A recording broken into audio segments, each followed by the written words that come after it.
It's just hamburger, brown gravy, noodles, cheese, and ranch. Gravy noodle? And I call it gravy noodle. You're a great writer, and the best you could come up with is gravy noodle. Gravy noodle's the best name because it's funny. It's like you don't call a food gravy noodle, so I call it that. But yeah, it's delicious, man. And I'm a simple fellow when it comes to food. That's like gravy noodle sounds like trash hamburger helper. That's what it sounds like. Gravy noodle sounds like something Charlie from It's Always Sunny in Philadelphia would make.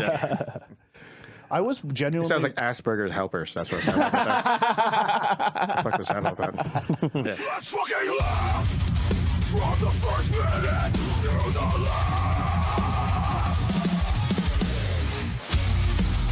Mush it up, let's fucking go.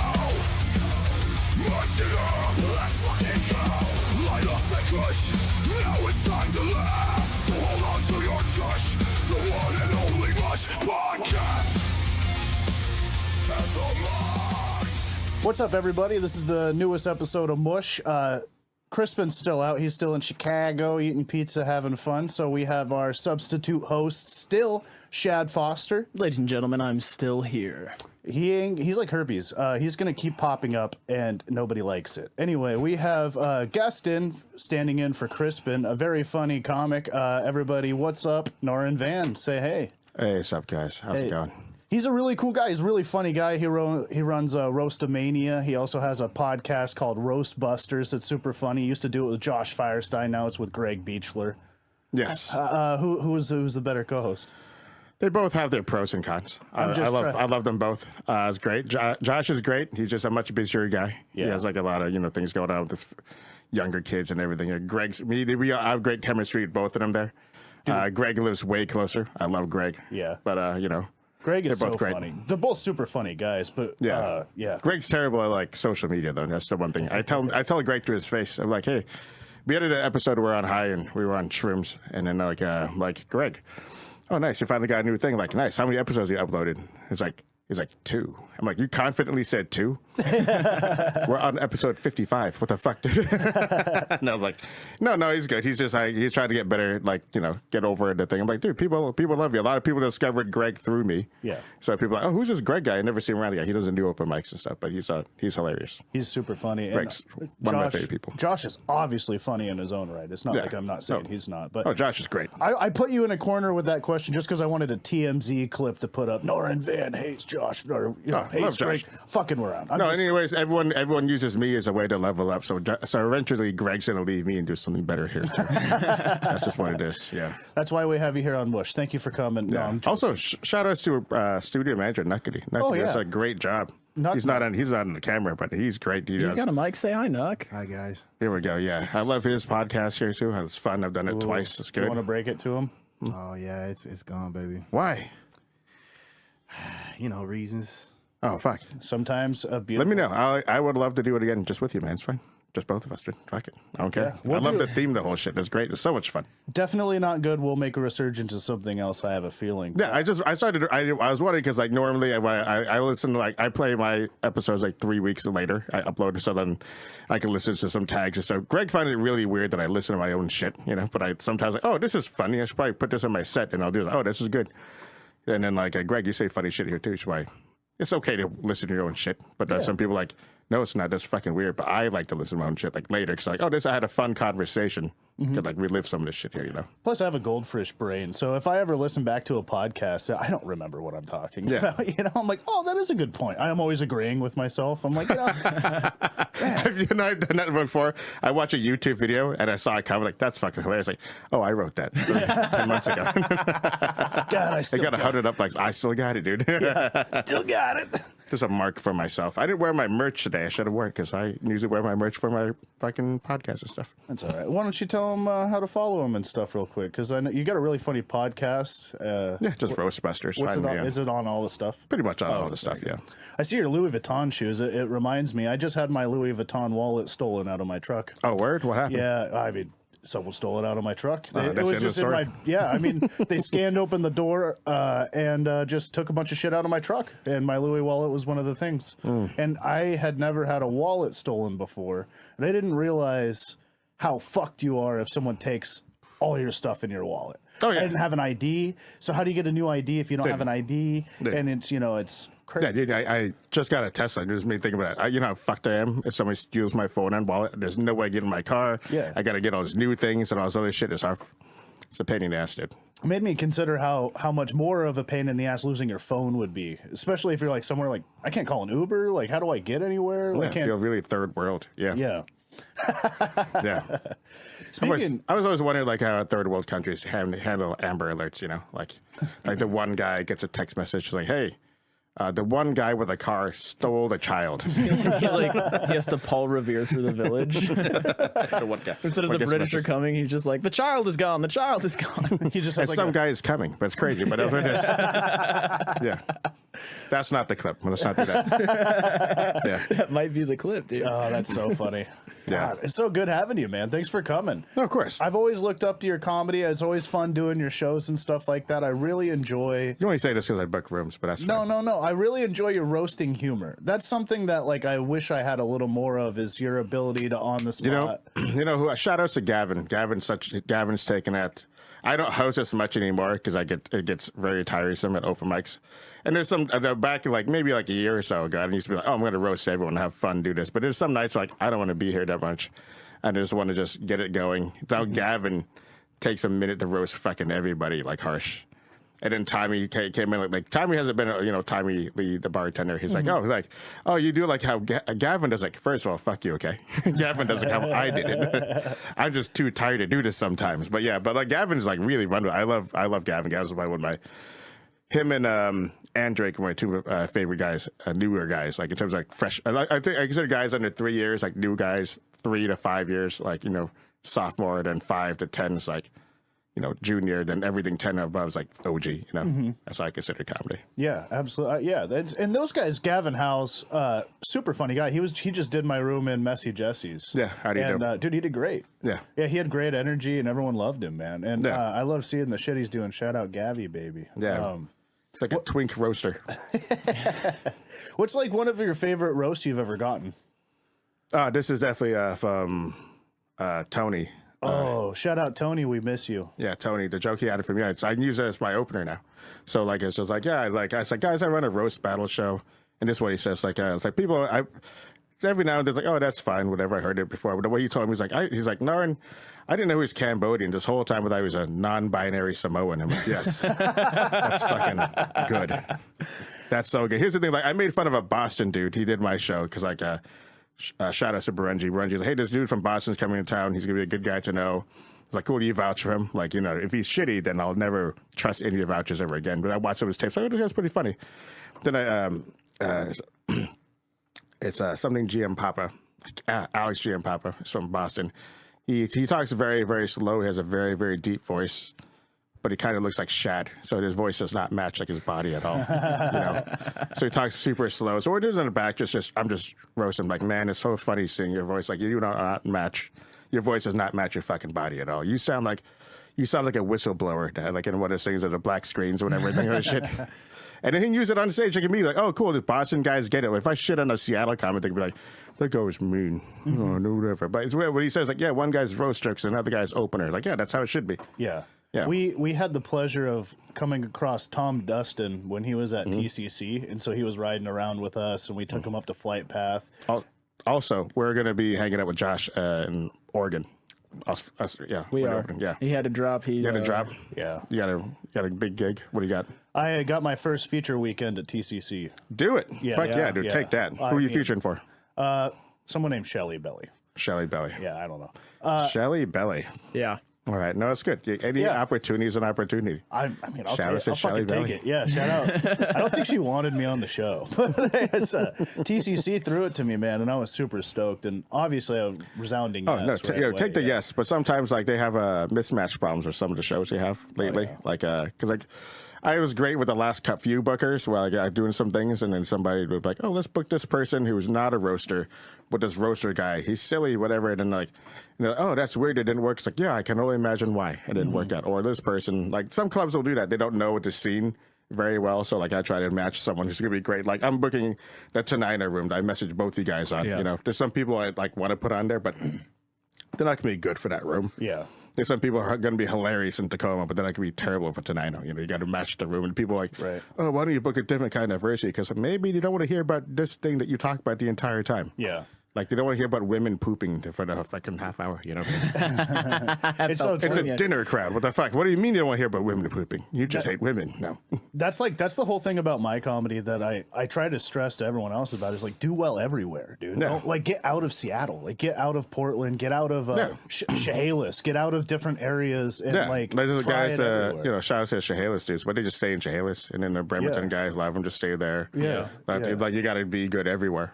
And the thing is, I started as a Seattle guy, then I realized, oh, cool, there's 400 of us here, and we're all vying for the same fucking 12 spots. It's like, what if I just go to Tacoma and just really be a bigger fish out here, and now I have way more shit to do.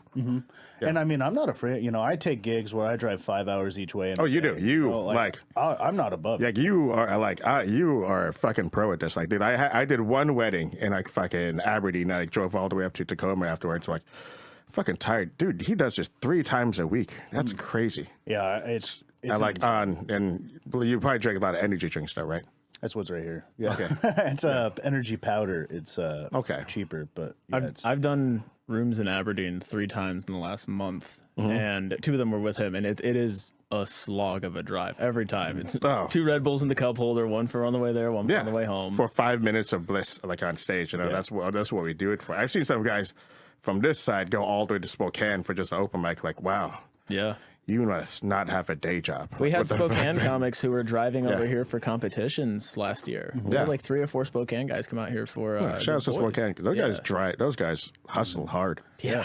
And I did have it. I worked 10 hours and then got in my truck and drove an hour and a half each way. And you know, that's not sustainable, but I did what I had to do to like fall in love with comedy. And then that actually got me to move to Olympia. So now I'm like halfway. Yeah, so it's not as between shitty as a drive. Yeah, it's only 40 minutes. You know? Yeah, so that's fine, yeah. That's totally obtainable. When you're smoking weed and watching Netflix, 40 minutes is like that. So, Oh yeah, while you're driving, that's crazy. yeah. Both on I-5, somehow still driving better than everybody else. It is insane how bad Washington drivers are. It's not as bad as other states. We always say it because we're from here, but when you go to other states, I use a turn signal in Texas. People got pissed. Really? Like, it's like, I'm just trying to merge, and people are like, get the fuck out of the way. I'm like, this is what you're supposed to do as a driver. I'm trying to merge through. Drive around me, motherfucker. You know? Yeah, I was Put down driving. a whiskey and drive around. me, dog. Yeah, quit cleaning your gun and get in the passing lane. Yeah, for real. That's so funny. I'm the caricature of Washington. It was like, put down your bong. And I'm like literally ripping a bong. I'm like, whoa, dude, slow down. But no, Yeah. just the sheer amount of RVs in the left lane just make me want to kill myself every time I have a Yeah, gig. it's a, Because I'm always like, I'm not like in a very. yeah, it's a house pool lane. That's what it is. We have more than 2 people. We're allowed to be in this lane. Yeah, dude, it just fucking pisses me off. Get the fuck over, because their traffic has been dog shit lately, has it not? Like, am I crazy? There was no dog shit over here on the way here. It was like 10 minutes late than I normally would be. But yeah. Yeah. It's just from that one part from Algona to Yeah, That's what's the all shitty part. fucked Yeah. up. I do have a curse that anytime I'm driving more than 4 hours, something crazy with traffic happens, and it Yeah. adds hours. So anytime I have a gig over 4 hours away, I leave like 6 hours. You know, I leave an extra give you- couple hours. That's yeah. good. I like that you do that because there's some people that I can't- will work with, and they're like, hey, you know, they're late every time. Like, hey, you're like, cool. Yeah, Cool, I I guess I'll do more fucking time, you know, and not get paid for this, you know, do whatever. Oh, I just I tell got those special people stuff. the show starts a half hour early. Yeah, shit. But they still find a way to get late. I'm like, oh, cool. The feature's still got on stage. Are you guys still there? Like, of course, we're still fucking here at the show. We're all here. It started on fucking time. Yeah. Get your shit in order. But yeah, but it just sucks because like some of these people are truly talented, but you just like I've got to tell them other people like, hey, you know, just to be leery, this person, let me know they're there on time, and then they're like, oh, she canceled. Like, oh, of course she did. Like, fuck. Yeah. Or there's Seattle comics that I've tried numerous times, and I've offered them more money than normal to get them to come down to Aberdeen, and they just refuse to. Yeah. They say it's too far. I told a Seattle person like, hey, want to come down to Tacoma? Oh, it's too far. Like, what? It's a 40-minute drive. It's not that far. And like, you got to ask yourself ultimately, like, what is your goal in comedy? If you're Just to afraid stay in drive? Capitol Hill. That's Yeah, what it is. yeah. Working at 3 same places in Capitol Hill. It's crazy. That's all the conversation, man. I could go off on that for a long time. Like people are like, oh man, comedy should be like this. Like, I don't know, maybe you should leave your other place and before you tell other people how comedy should be. Yeah, it's true. Yeah, you can't just go over here and try. I don't know. I don't want to go off. That's fair. Getting worked up over here. Yeah, it's a conversation I have all the time. I mean, you saw my message this morning. You know, like here's the thing. Like as a rule, as a booker, okay, we're gonna go over this thing here. I try to message at least 2 or 3 women every show. I do. Every now and then it's gonna be a show full of all dudes, whatever. But the thing is, I'm trying my best to get like some girls on the show. But a girl will take 9 hours to leave me unread and then be like, "Oh, I can't do it." Cool. I could have done something. You took a whole shift at work and an hour lunch break to decide you can't do this. Like, just let me know if you're thinking about it, whatever. Just know something here. Then I messaged Shad. Shad let me know within like a minute. He's like, "Yeah, I'll do it." It's like, perfect. Thank you so much, Shad, for making this easy. You saw the message. You're free. Yeah. You know, and I was stoned out of my fucking mind. I actually don't remember replying to that message. I saw my phone went off and it was like, Shad saw the bubbles like typing. He's like, "Yes, I'm there." yes, immediately. Please, yes. Please, Yes. I'll do it. I didn't even ask for pay yet. Just like, please. Shad's like, wide open, got nothing. No, I knew a guy like Levi Manis lives in Seattle, and he took a gig for $25 in like Portland. He took it, and he didn't have a car. Like, what? You're going to lose so much money doing that thing, but he loves it, so that's what it is. Yeah, Exactly. I mean, it's Portland. When we're going to be in Portland with Josh, I like got a hotel and everything. I was like, I'm not You got a driving hotel. 4 Okay. hours. Okay, cool. Do you did you need a ride there? No, I got a car. Okay. I'm just saying I'm going to lose money on it is all. Okay, for sure. It's yeah, if you care, you lose money to go do cool stuff. I gotta go perform at Helium and hang out. Anytime I've went to Spokane, I've lost money, but it's not about that. No. Yeah. You know how hard it would be if You we gotta all sell lived merch, in. then. Yeah, well, they gotta sell merch. don't let you as a host. Oh, that's so dumb. I wish. Yeah. I know. I get it because you want the headliner to make the most money, but sometimes the headliner's making significantly more, like sometimes like 100 times more than a feature is. Yeah. So which means to make it 200 times more than the host is. Yeah. Yeah. Well, you know, it's like you said, it's like if you lived on the East Coast, you know how fucking hard it would be to get into a club like Bark.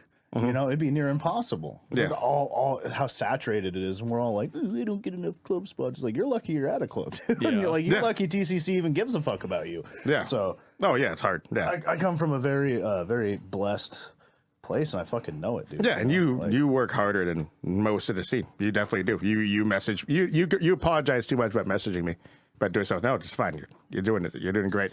At least you're messaging me a fucking video, even though I've seen you a million times. People just say to me, like, "Yo, like, hey, what's up?" My bad. Yo, I I heard actually you. did that recently. I did offer a tape, I believe. Yeah, but yeah. But some people I've never heard before, like no profile picture, no fucking whatever. Cool. That's how you're gonna apply for a job. That's how you're gonna do it. Like, okay. I do have a couple questions for you. You're a man of many hats, and you're a minister. Is that what it is? You're a priest. Yeah, I did my first Indian wedding yesterday. And people always assume like, are you roasting people? Like, no, not at all. I don't roast people at weddings because that's a different skill set. I could like make things lovey-dovey and cutesy, whatever. Right. You're not a priest. You're a minister. Is I'm that an what officiant. It is? Officiant. Okay, Yes. that's what it's called. Hell yeah. is yours from Universal Life Church too? Hell yeah, dude. Dude, shout out. We're both ordained. Yeah. Oh, I've been shit. ordained for like 13, 14 years now. Yeah. Yeah. So how I was about many? 10, like 163. Jesus. I've been ordained for 10. I just hit my 10-year mark last month, and I haven't done a single one. So you're crushing it. No, it's all about marketing. I this other older comic in Olympia was hating on me.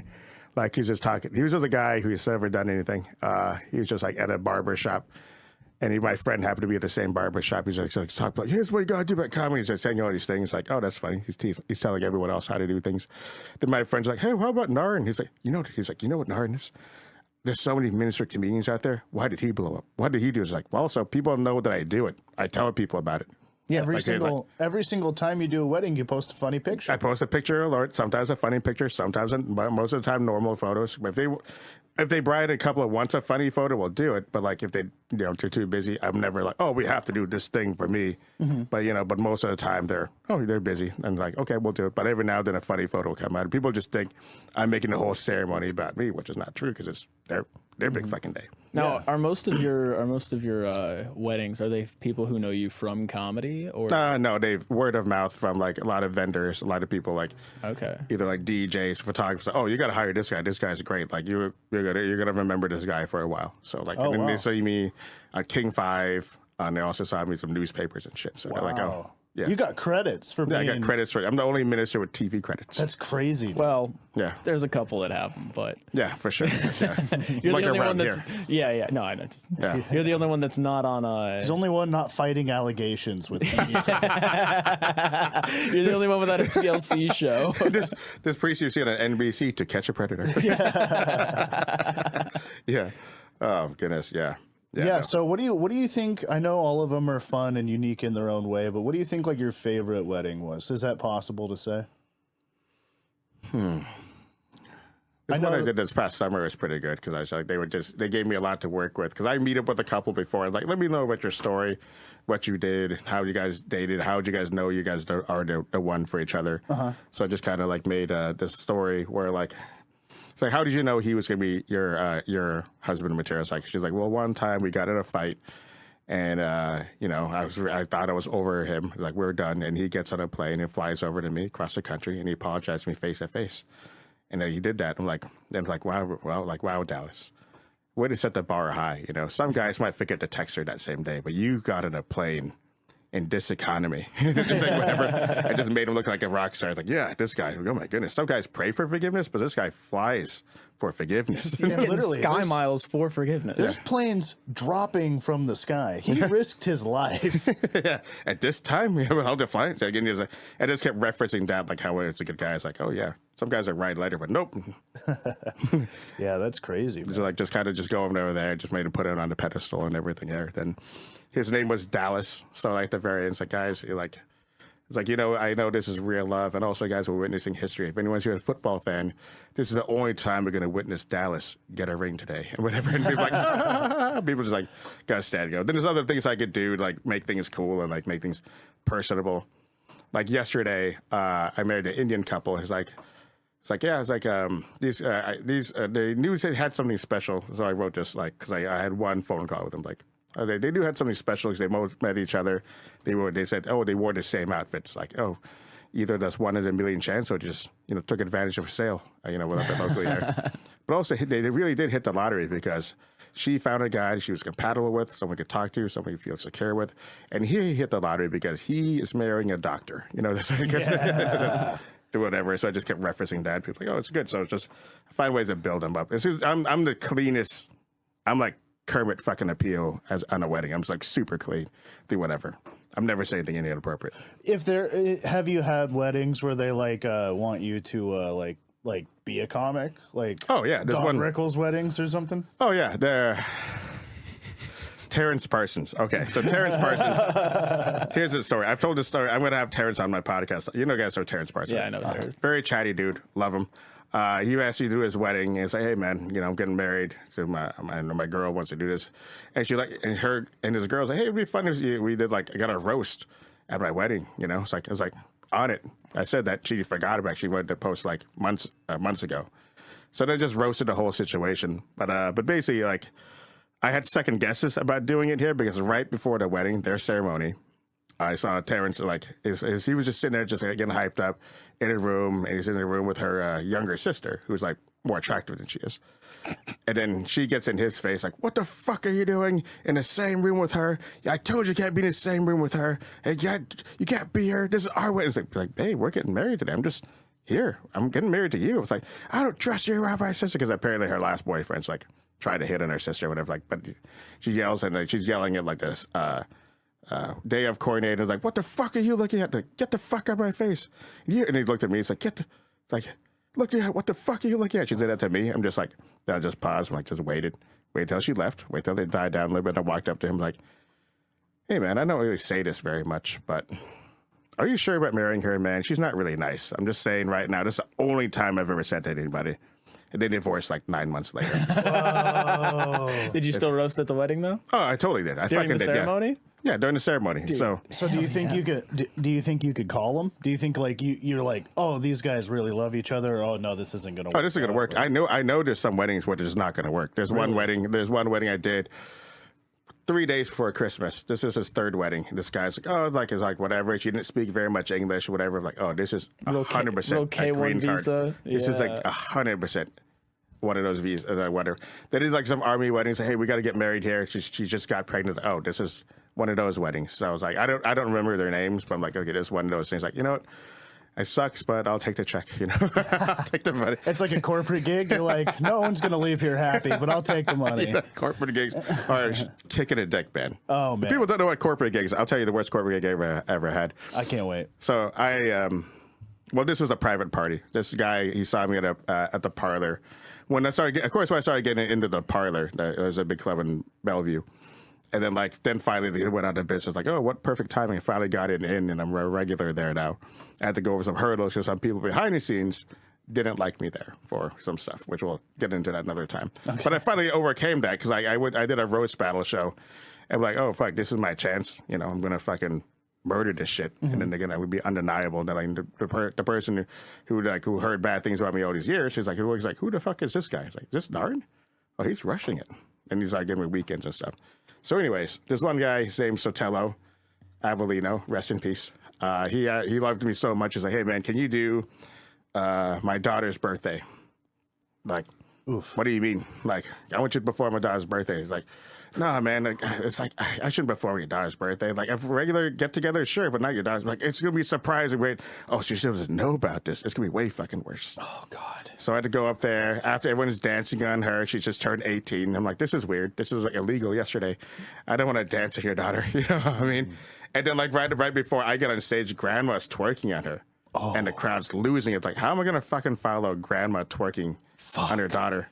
I do fine for like the first 10 minutes, and after that, it just always goes downhill pretty quick. He's like, hey man, you're good. Oh no. It's like, all right, I'll take half the payment. And people are like, you should do the whole payment. Like, no. This is me and him are cool. I remember the first time I ate shit. No, it was pretty bad. That's crazy. Mm-hmm. The only time I ever like refused payment was the first time I ever hosted an open mic at TCC. I was like 3 or 4 months into comedy, and it was a show up, go up. Like it was like it was a night that like someone canceled, so they did an open mic, and they were like, "Do you want to host?" And I was like, "Oh yes, please, sir." And I was so scared that like when you do a host set at TCC open mic, it can suck balls. Yeah, everyone's still getting drinks. Like, everyone's just sitting there, and you can just cricket bomb. Like you can like nobody could be listening, and you'd be doing the same.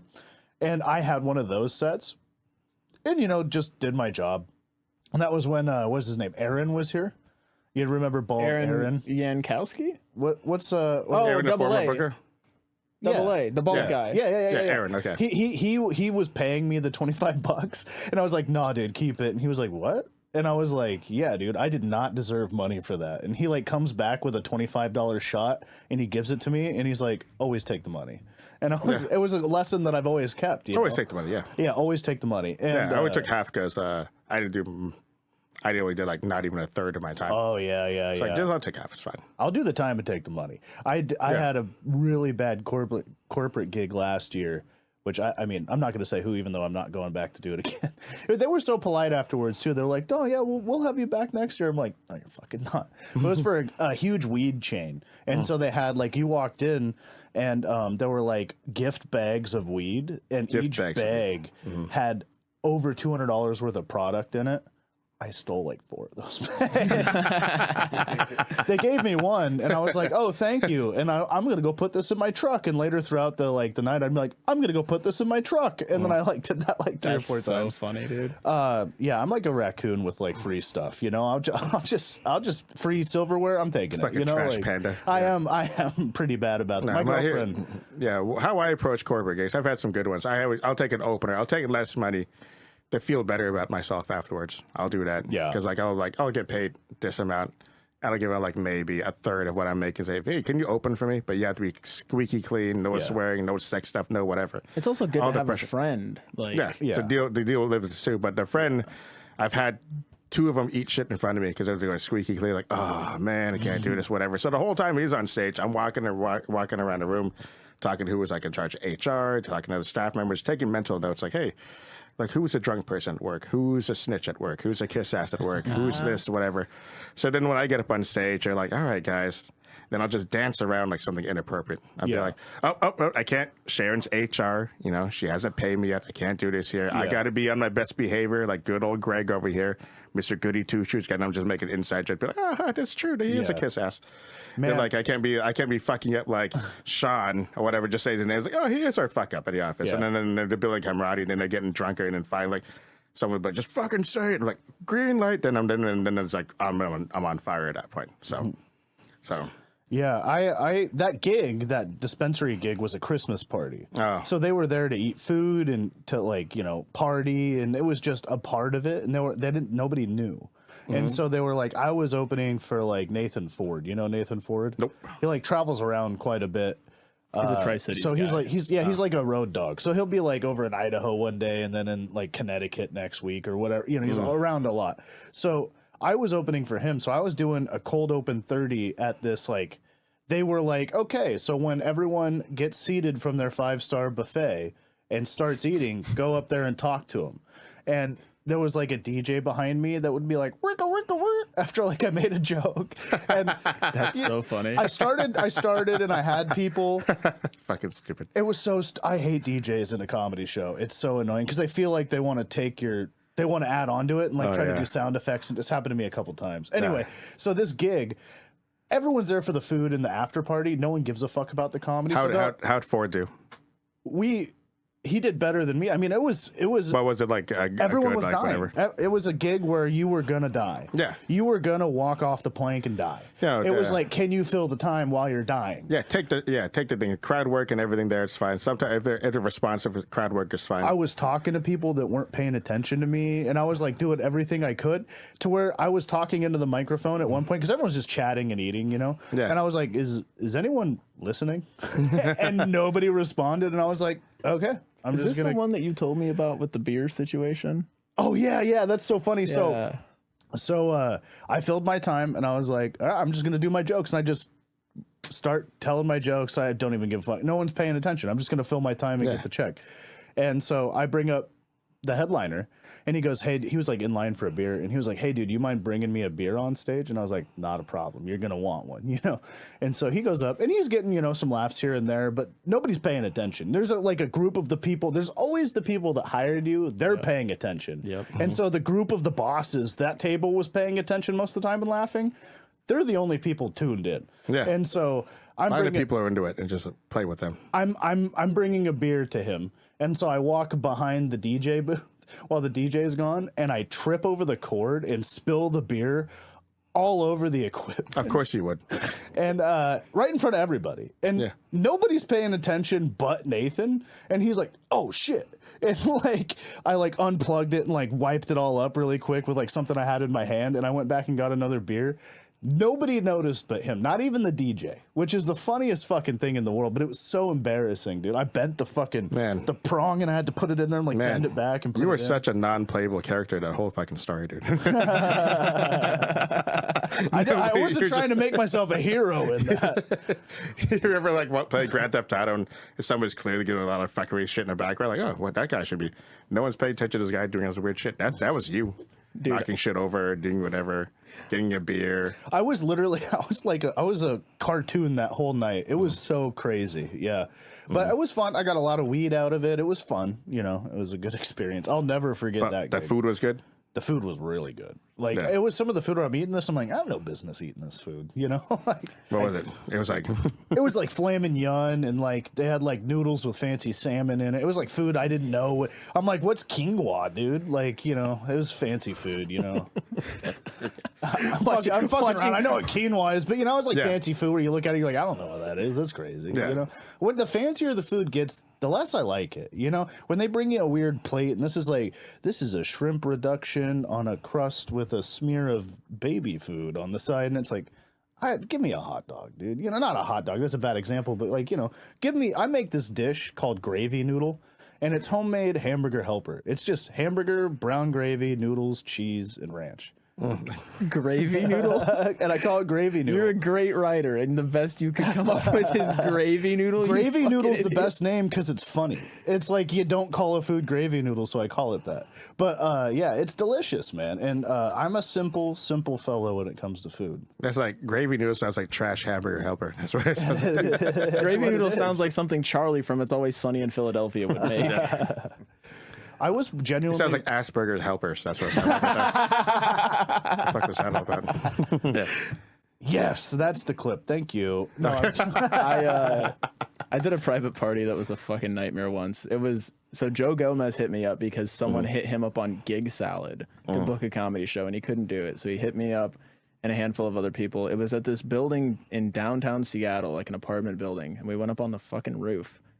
Super hot, middle of summer. It's like 115 degrees up there. Yeah. And it was for this guy's daughter's 21st birthday. Gross. Super gross.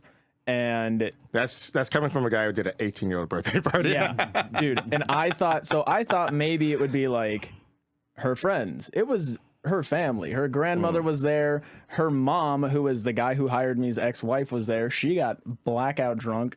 Her kid came up and like he was like 8 and just like he was like, I'm gonna tell a joke, and we were like, all right, I guess. And he was just like, Asians, and then walked away, and it crushed. It was the only thing that crushed that whole night. He just said Asians? He just said Asians into the microphone and then walked away. What was the demographic of this people? White as fuck, dude. Okay. White as fuck.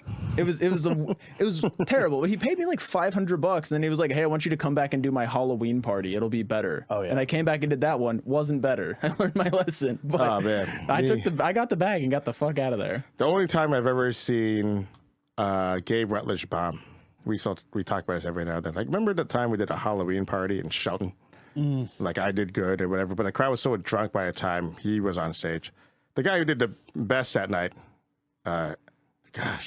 something Black. Can't think of his name. Jeff Black? Jeff Black, yeah. So you know it's a rough night when Jeff Black has the best set of the night. Yeah. Because Jeff Black's like the first. Yeah, it's the first good set I've ever seen him have in entire life. And he was up there just smoking. He's like, yeah. He's like the guy's trying to fit in with the kids. He's like, yeah, taking shots and whatever on stage. People are like loving him.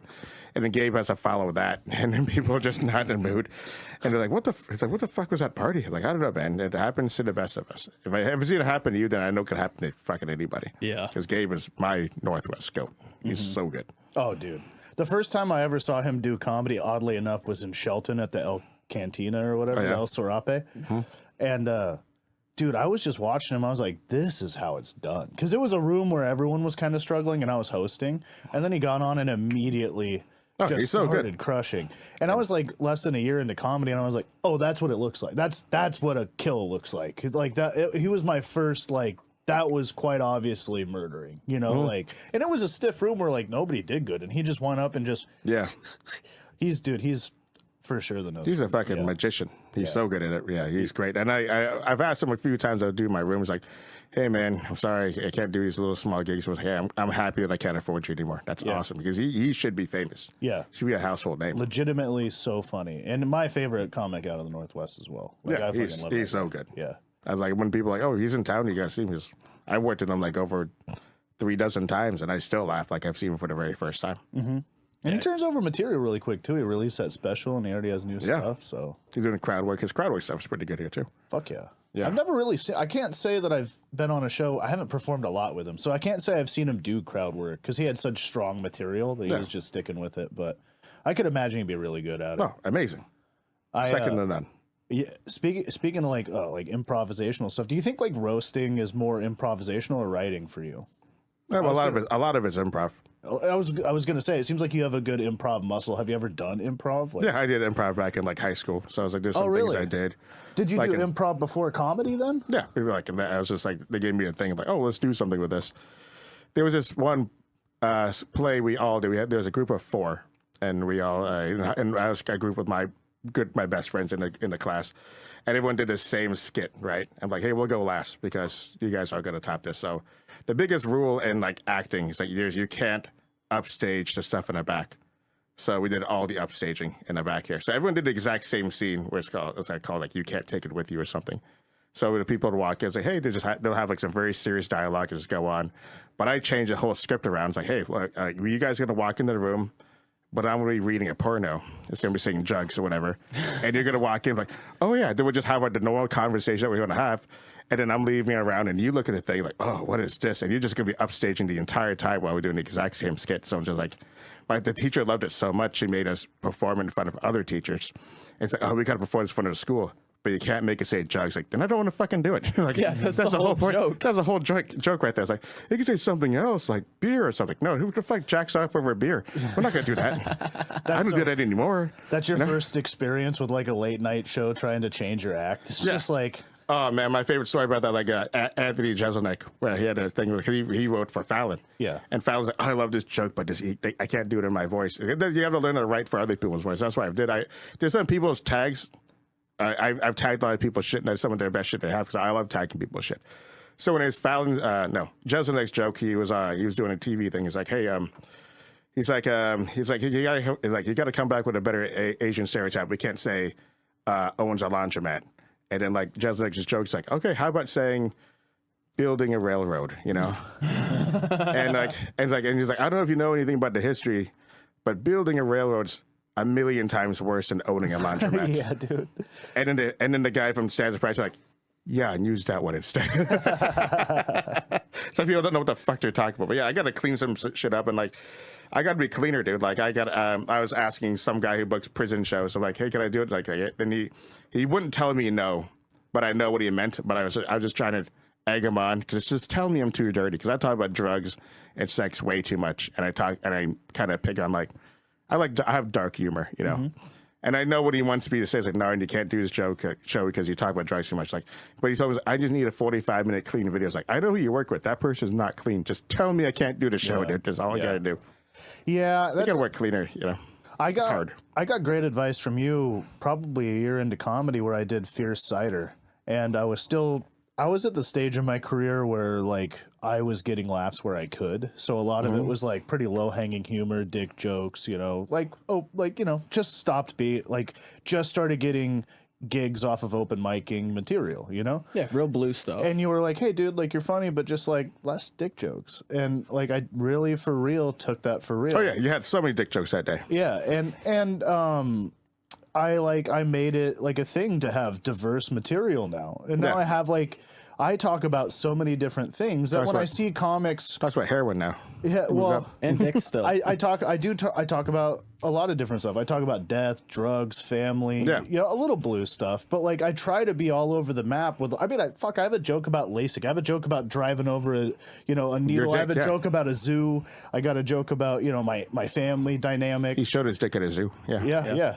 He's got a joke about bugs seeing his dick. Yeah. Well, those are the only ones that can see it. That's too small. But anyway, no, it was just one thing that kind of really changed the trajectory of writing for me. You were like, dude, be diverse, and so that's something that I see in other people that you've took the advice. There's some people I was like, hey man, I like you, but you talk about gay sex the entire time. Like I can't book you in a red room. They don't want to hear about gay sex the entire time. Like, whoa, they're not being progressive. No, they're trying to have dinner. And that's different. Right. Yeah. Like, and they don't want to hear about straight sex either. Yeah, they don't want to hear about straight sex, whatever. It's like, I love when people say, I don't want to go to an all guy open mic. All you need to hear is talk about dick jokes. I have like maybe 3 in my 45-minute set, you know. But there's some people like talk about their vagina the entire time. Yeah, whatever. I have a joke about a vagina, but not a dick. Well, I do have one dick. I still have one dick joke in my 45 minutes. Yeah. And I have a joke about a vagina to even things out. But I really took that. The dick joke I'm pretty progressive. I have a joke about a trans vagina. That's what it is. You have a joke about yourself? That's crazy. No, I do have a joke because like I was going to try this tomorrow at an open mic. I'll be like, yeah. Guys, I have a confession. I drive a Tesla. I do. And then people are going to hate me for that. I understand because we live in Seattle. But I drive a Model Y, and it's like kind of like SUV crossover. And you can't get mad at me. I literally drive a trans car. Like, you're being a piece of shit if you disagree with me. That's what it is. I don't know if Elon, just like the Tesla thing, you know how people like spray painting schwassies on the Teslas and stuff now? Mm-hmm. Like, that's such a wild thing. And I know this is like people have expressed this before, but like I think it's really funny to maybe consider maybe Elon Musk did the best troll in the world, which was pretend to be a Nazi just so progressive people spray paint swastikas everywhere. That would be a really funny move. That is very funny. And I don't think that's what happened. But No. Here's the thing. Like, people are like, oh, I don't want to, you shouldn't eat it. You should boycott this, boycott that. My thing in boycotts, there's some guy, I can't think of his name. He had his one joke. It's like, you want me to boycott this person because, this company because I have weird views? Have you ever met a farmer? I might just not going to eat food for the rest of my life. Like, that's so good. That's such a great joke. Dude, I listened to this nerdy ass podcast called Stuff You Should Know. Yeah. And it's like just, you got to listen to stuff that's not comedy sometimes. And so it's like they cover a bunch of different topics. And one of them was like a short episode on boycotts. Fucking the guy that invented boycotts name was John Boycott. And that sounds like a fake fact, but it's 100% real. You're like, oh, you mean John Boycott? And it's like, no, shut up, you're an idiot. And you look it up later and you're like, fuck, I'm the idiot. Yeah, you literally are just like pulling a boycott. John Boycott. Yeah, it's like the guy that made sandwiches. Tim Sandwich. Earl of Sandwich. Like, He has a cousin everyone hates, like Steve Black Sheep. it's too on point, dude. I also have a doctor with the name Dr. Strange, and people do not believe me. Oh, yeah? Yeah, his name's Mel Strange, and he's been my doctor He since I sounds was like born. he sounds like he had a certification online for sure. He's a universal life doctor. Yeah. Yeah, right next to the ordained button, there's the doctorate's degree. I always wondered why he was so good at being a doctor. He saved my life numerous times, and I watched the movie, and I'm like, oh, he's magical. That's why. Just kidding. I haven't watched the movie, but he's a like comic book character, isn't he? Doctor Strange? Yeah, that's a comic book, like Marvel, right? Yeah. Yeah. What's his superpower? What's he do? What's he? Mind stuff. I asked Nuck, you fuckwad. He mines stuff. He mines Bitcoin. That's what he does. He mines. That's his superpower. Is he bit just outside. grabs him by the puzz, dude? He gets rich and fucking trumps out. Dude, What's he do? Thinks hard. He has magic stuff. He does magic stuff. He's a magician. He's a magician. That's what he do. Kinda, yeah. Like what? Like what's the cool thing that he does? He's like a wizard. He has like fucking. Yeah, people will be like, stop or I'll shoot. And he's How like, did he "Where's get your his gun?" wizardness? I don't remember. He just always had it. No, I This think it guy was- sucks. No, I don't think he always had it. I think he came upon it at some point. I feel like he was made when they were coming at the tail end of thinking of superheroes, and they're like, what if there's just like a magic guy? And they're like, yeah, let's call him Weirdo. And it's like, no, let's call him Doctor Strange. I was putting together like this bit, like Spider-Man's like, hey, like Spider-Man just like he's superpowers. He's really just a Cirque du Soleil guy that could fight. That's all he really pretty is. Yeah, he's just a Really? trapeze artist with hands. Like, oh man, look at him! So, that's pretty impressive, and he could fight too. That's all. Like, okay, cool. Batman's just a billionaire who's open with his opinions about poor people. Yeah. Just beats the shit out of them. Yeah, no. Someone had this good joke about Batman. It's like, yeah, Batman could he's just a billionaire to refuse to pay his taxes. If you paid his taxes, cops could take care of the shit for him. He could just live his normal life, won't have all his other shit.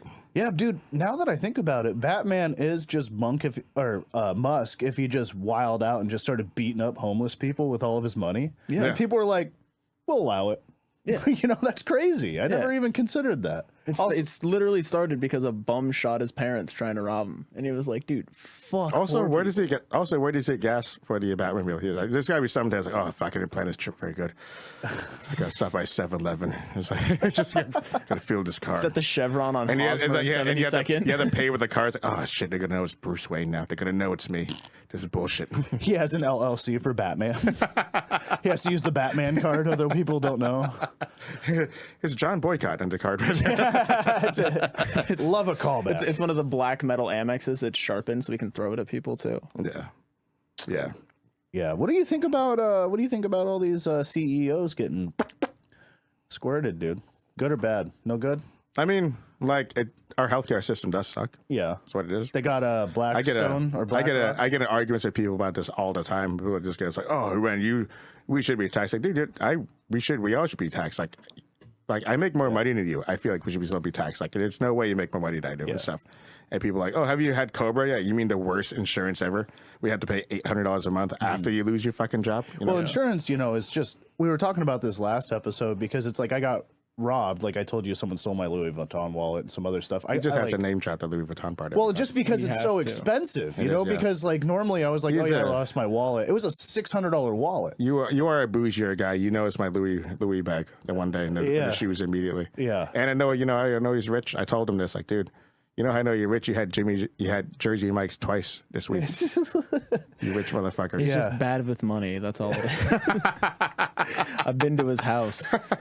It's a good house. I got a backyard and a garage. Anyway, and left over at Jersey Mike's. Yeah, I like to take pictures of it like it's a fish I caught. You know, that is this contact photo of my phone. Is him holding the giant sub like it's a fish he caught. It was so big. It was like I was like, oh yeah. But their Philly's amazing. Yeah, I love Jersey Mike's. They just got bought out by private. I hate it when it get bought. I think I messaged you about it. Did it got bought out? It's gonna be shittier. It's by BlackRock. Like, I've noticed the difference. Like Whataburger got bought out, and then like everyone says it got worse, and then like another place bought out. What did they buy? They bought out Red Lobster, and they got worse, and some other guys taking over now. So it always happens, dude. And I've been waiting for the decline. Yeah, and I have already I don't know if it's in my head, but I think I noticed it getting a smaller sandwich already. But I don't know. I do eat there quite a bit. Like, Subway in the 90s. Subway in the 90s was like a delicacy. That used to be like the Jersey Mike's. Oh, there's so much meat. This is so great. And now it's like, oh, it kind of sucks. Well, I watched The Longest Yard not too long ago on someone's recommendation because they were like, dude, watch this and watch how many celebrities are in this movie. It's crazy. So I watched it again just because it was one of the few movies I watched as a kid. I actually watched as a kid. And so it was a little nostalgic for me to watch Nelly, it. Stone Cold. Also, Stone Cold rips the N-word tough in front of my black girlfriend, and I had to look at her and I apologized for Stone Cold. I was like, I didn't know. Is this a part of your dynamic when you watch these movies with your black girlfriend? You're like, all right, babe, we're gonna watch a Quentin Tarantino film again. You know, I didn't know that happened, dude. Every time it says it, your nipples get hard. Like, babe, how did it make you feel? Yeah, how did it make you feel? It was so awkward because I did not remember that part of the movie, and it was like really racially charged. And he's just so high because he's like, hey, babe, I'm sorry, we're gonna watch American History X right after this. Okay. He doesn't like movies, so you're making references he's not getting. I did not understand that reference. American History X is a movie about neo-Nazis. Oh, nice. Yeah. I would be into that. Is that a movie about chromosomes? The only reason he got the Tarantino thing is because I fucking had to explain that Tarantino cast himself in Pulp Fiction to say the N-word 4 times in 2 sentences. Oh, yeah. Yeah. I mean, I get zeitgeist stuff. I'll quote movies I haven't seen, and people are like, oh, yeah. And then people that know I don't watch movies are like, have you even seen that? And I'm like, Stolen Valor. What? Yeah. I don't know. The movie I quote like almost every day. Anytime a doorbell rings, from Superbad, one person's like, "Oh shit, the cops!" You know when the cops say that, that's the part I laugh the hardest because they're cops. They're like shooting the stop sign, and then the police alarm goes off. Like, "Oh shit, the cops!" And the cops are saying that. They're like, "Oh, that's hilarious." So I say that almost every day when a doorbell rings. Yeah, I hit the "What's up, gangsters?" often. You do have to look for that. Yes. Yeah, it makes sense. Yeah. What's up, gangsters? Yeah. That Longest Yard movie made me realize that we're talking about like Jersey Mike's and like things getting bought out and stuff. And like, remember that character in The Longest Yard that was like the McDonald's guy? I think it was Terry Crews. Yeah. Cheeseburger Terry. Yeah. Terry. But that reminded me, like, McDonald's, there was a subsect of people that genuinely liked McDonald's. Like that like Gaffigan talked about it, where he was like, I like to eat it. It tastes good, you know? It's consistent. That's what it is. Yeah, but it's not anymore. Like it does. Like I used to be a kid where like I was like, yay, McDonald's, it tastes good. And like I've talked to like adults that it wasn't just me growing up being like, oh, McDonald's is shit either. Like, no, it is really bad now. And like, it's not even cheap anymore. It used to be at least you could buy it, and if it wasn't... for a while, it tasted good and was cheap, and then it was just cheap, and now it's not cheap or tasting good. Yeah. You know? And now it's like, what are we fucking doing? You know? Yeah. I called him the other day. I was complaining about laundry soap.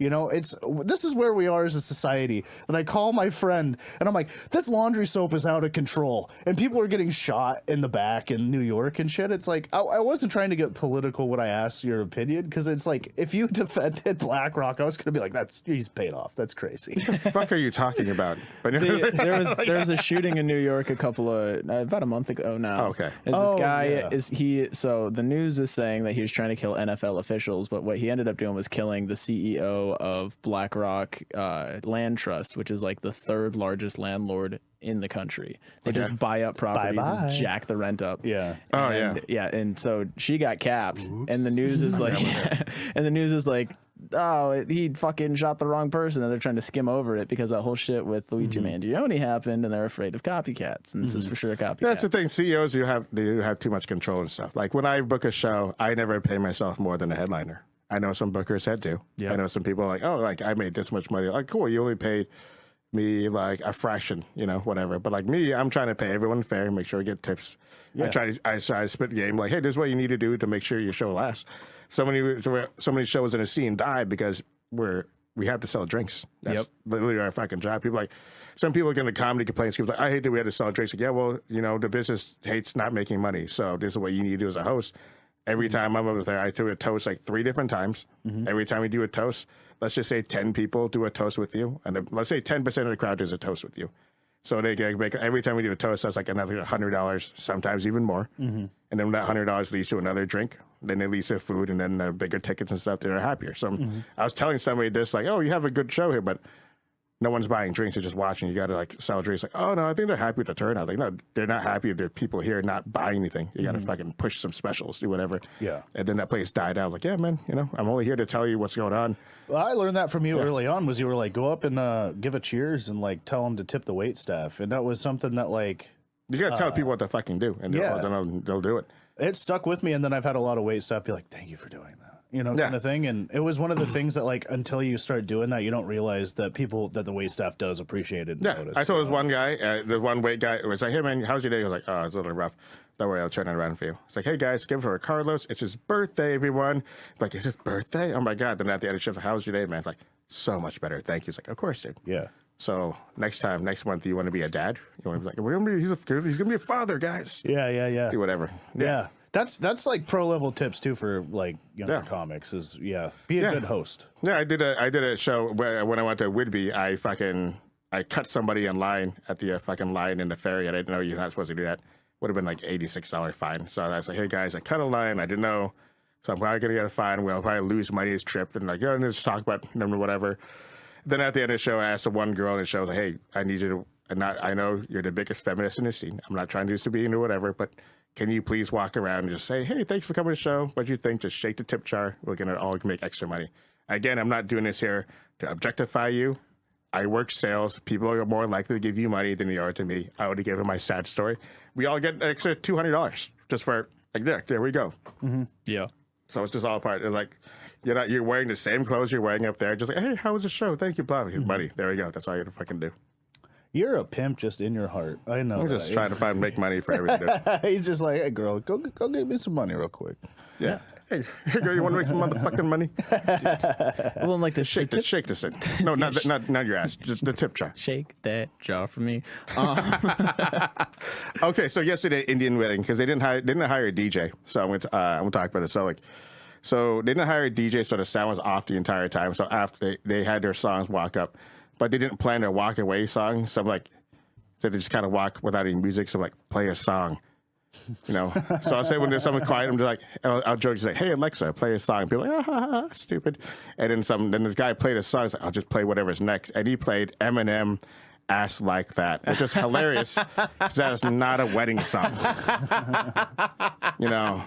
The only thing worse than that would have been Kim, like Eminem Kim. Like, man, he really hates his wife. That's also named Kim. That's so funny. Damn, dude. They just hit next on the reception. It's like, oh, just play next. Like, what the fuck? Are you not Is it a pretty traditional wedding too? No. I mean, like, I'm the only not Indian person there at the wedding, so it's pretty not traditional. In a sense. Even though, like, there was a period during the COVID, I had like a mustache, and then I went to a strip club in Portland. And some girl was dancing. He was like, oh, I love Indian guys. I started laughing. Like, I'm sorry. I have nothing against Indian guys. Wrong tech support branch. I'm sorry. No. No, I'm not going to scam you, but I will rob you. Okay, I'm Cambodian. I will rob the fuck out of you. How dare you? Fuck yeah, dude. Well, we're hitting about that hour mark. I want to have what you a back. good way to end on some racist shit. So thank you so much. I thought that was a brilliant closer. Me. That's the clip. Me being the podcasting genius I am. That's where we're ending it. Dude, we got to have you back on. You have so many stories. I love you, man. Check out the Roastbusters podcast. Check out the Roastamania at Tacoma Comedy Club. Check out Shad Never because he sucks. Fair. Just kidding. You got I don't like that it cut to me when you said my name. That bothered me. Fuck Shad. Fuck Shad. Hell yeah. If you guys want to do a podcast, you got to come to Stay Hydrated Studios and have Nuck Nuck produce it. He's the fucking best. Yeah, it's great with sounds, great sound effects. You guys are editing, his live editing. He's great. It's amazing, dude. Plus, you'll be helping a father and a pillar in the editing community. And it's his birthday today, guys. Yeah. Birthday. Yeah. So make sure to tip him extra. Anyway, you can't build us up. You can't break us down. This is Jeremiah Hughes, Mush out. Good night. Love you.